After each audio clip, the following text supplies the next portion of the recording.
ధ్యానయోగం ధారణా మార్గం. మనస్సు 8వ దశ.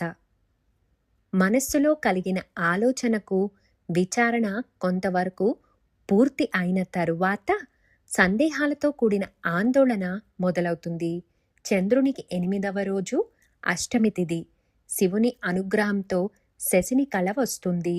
అందరి అభిప్రాయాలలో కొందరివి పరోక్షంగా విన్న తరువాత సందేహాలు మొదలై ఆందోళనకు దారితీస్తుంది. సందేహ నివారణ కోసం ప్రయత్నం జరుగుతుంది. ఆందోళన వల్ల కొన్ని మానసిక శారీరక ఇబ్బందులు ఎదురవుతాయి.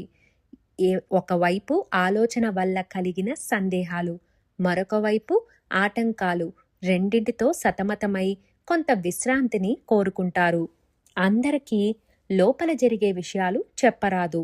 ఎవరికి తోచిన విధంగా వారు సలహాలు ఇస్తూ ఉంటారు. ఎవరిని కాదనలేం. ప్రయోజనం ఉండదు.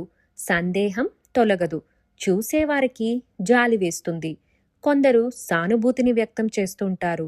అన్నింటినీ భరిస్తున్న కొద్దీ ఆందోళన పెరిగే అవకాశం ఉంటుంది. అష్ట కష్టాలు అనుభవించినంత పనవుతుంది. చేసేది చెప్పేది లేక మౌనంగా భరించుటే మేలు అనుకుంటూ కాలం గడపవలసి వస్తుంది. కొంత సేద తీరిన తరువాత అంతర్మదన రూప శివతాండవం జరుగుతుంది. పరిష్కార ప్రయత్నం కోసం తదుపరి కళ కావలసి వస్తుంది. ధ్యానప్రస్థం.